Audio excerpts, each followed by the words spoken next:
1975, having been evacuated from Cambodia to Bangkok, we had to stay there for a while our children finished their school studies in Penang, Malaysia.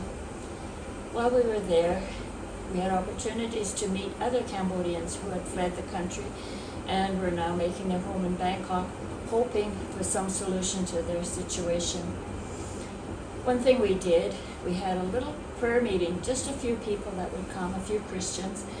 They would come to our home in Bangkok and we would have some fellowship together, we would sing together, and we would pray together, and they would pray.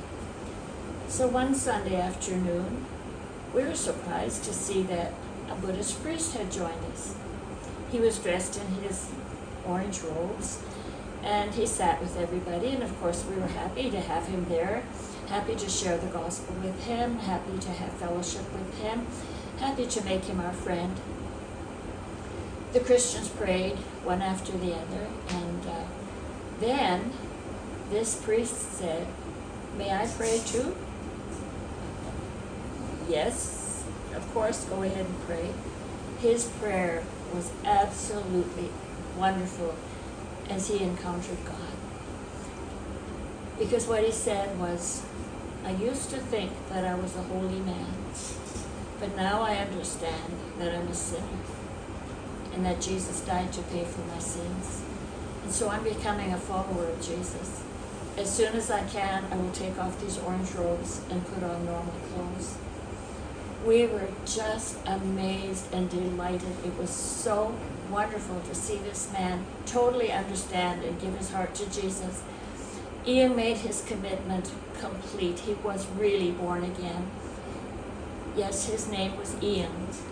And whenever my husband said, "Ian, what's your plan now? Because you've been living in the pagoda. Obviously you can't live there anymore if you're not going to be a Buddhist priest anymore." And his answer to every question is, "Sraikla Preya Jimacha." It depends on God, who is the Lord. He was totally committed to trying to understand, now that he'd become a Christian, what did God want? That's what he wanted to. So one day Norman asked him, "So if I can find a way to get you to Canada, would you be interested in doing that?"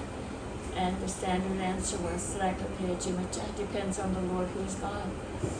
My husband had been working at the Canadian Embassy a lot during those days, as they had so many applications for visas to process, and of course people at the embassy did not know Cambodian, and so Norman made himself available and he would go and translate.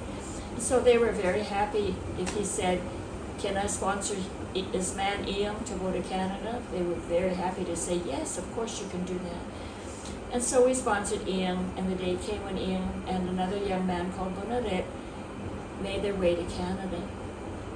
They brought with them Chandy and Darren, the two little children that my sister-in-law and brother-in-law were adopting. So they arrived in Canada and got settled in an apartment and began their life there. Ian would buy cheapest food he could buy, cheapest clothing that he could buy. He didn't care if he wasn't dressed so fancy. But when he went to buy a Bible, he bought the nicest Bible that he could find, because now he was going to study and become an even better Christian. He studied with a Catholic teacher, a young woman, and she recognized his walk with the Lord was so beautiful. Sadly, one day, as Ian tried to cross the street on his bicycle, he was hit by a car, and he received serious brainstem injury, and he passed away into the arms of Jesus. At his funeral, there were about 250 people. He had made so many friends. So many people loved him. So many people recognized him for the good man he had become. And his language teacher said, "He is a saint for heaven." We were sorry to see Ian go, but we still had Bonaret. Bonaret became a successful businessman and is our friend to this day. As we committed ourselves to obedience, we continued to walk where the Lord was showing us to walk. whether it was in Cambodia or in Thailand or in Canada. We were still being guided by the Lord, and we rejoiced in that. And so as we had come home with our children, we were seeking to understand what He wanted for us for the next step. Meanwhile, in a small town in Saskatchewan, Rostron, Saskatchewan, a group of Christians had decided they really wanted an Alliance church. They were all Mennonite background people, and they heard about Norman, and they said, "Oh, please let Norman come and be our pastor." What a perfect setup the Lord was leading us into. Norman also had a Mennonite background. He was a perfect match for those people who wanted to grow in the Lord, and they were so hungry to know God.